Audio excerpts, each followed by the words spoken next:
করো করো করো।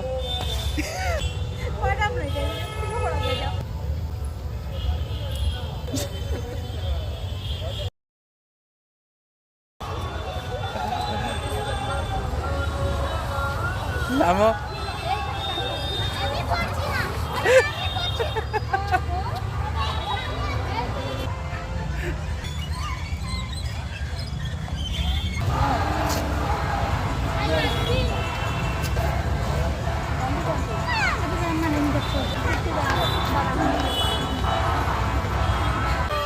আমার অনেক ভালো লাগছে সত্যি। আমাদেরও এভাবে ছোটবেলাতে ফিরে যাওয়া উচিত। সবসময় তো আর এভাবে বড় হয়ে থাকা ভালো লাগে না। সংসার, ঘরের কাজ বাজ আমরা মেয়েদের তো আর আসেই।